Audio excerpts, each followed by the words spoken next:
I was the textbook definition of a Velcro girlfriend. If I could have spent 24 hours a day physically fused to my boyfriend's side, I would have. I was in the middle of my nightly routine, clinging to his neck and begging for one more goodnight kiss, when a flicker of strange, translucent text drifted across my vision like a live stream comment section. Is this side character actually brain dead? Can't she see the lead is doing a tactical lean back? For real, he doesn't even want to touch her. He only dated her to keep the crazy fans away. She really thinks she's the love of his life? Delusional. Almost there, guys. The real heroine is about to make her entrance. Our little stage 5 clinger is getting the boot any minute now. I stared at the floating words, my heart dropping into the pit of my stomach. My fingers, which had been laced tightly behind Cade's neck, slowly began to lose their grip. In the next second, Cade lifted his head. His eyes were dark, shadowed with a touch of the irritation that comes from being interrupted. His voice was a low, honeyed rasp. Why'd you stop? My heart gave a violent squeeze. My eyes darted around the room, unable to meet Cade's gaze. Under his piercing look, the kind that felt like he was peeling back layers of my skin, I reached down and gripped the silk sheets, whispering, I'm just tired. Cade didn't say anything. He just watched me for a long beat, probably trying to figure out if I was glitching. After a moment, he rolled over, his back to me. His voice was flat, impossible to read. Then sleep. Staring at the broad, cold expanse of his back, I felt like I'd just swallowed a mouthful of ash. It was bitter and suffocating. I sat up and clicked off the lamp. As I lay back down in the dark, the words from that comment kept looping in my brain.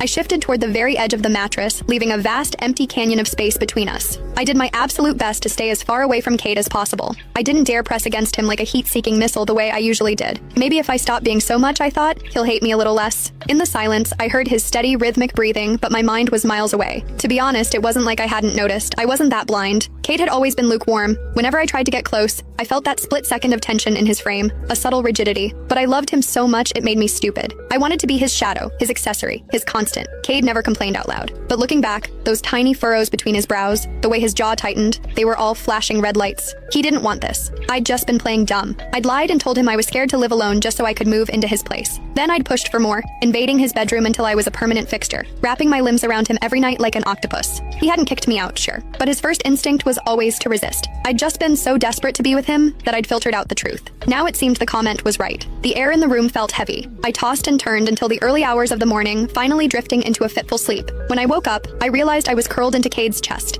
my right arm locked firmly around his waist. His chest rose and fell in a slow, steady rhythm. After a few seconds of frozen realization, my soul nearly left my body. My body had gone into autopilot during the night, seeking him out like a habit I couldn't break. If he woke up and saw me like this, the annoyance would be written all over his face. Holding my breath, I moved with the agonizing slowness of a glacier, trying to retract my arm. I was inches away from a clean break, almost back to my side of the bed when a hand clamped firmly around my wrist. I looked up, slamming right into Cade's deep, bottomless eyes. He'd clearly just woken up. His voice was thick with sleep. What are you doing? Panicked, I yanked my hand back and shoved against his chest with both palms, trying to create distance. I stammered out the first excuse I could find. Nothing. It's late. I have to get to work.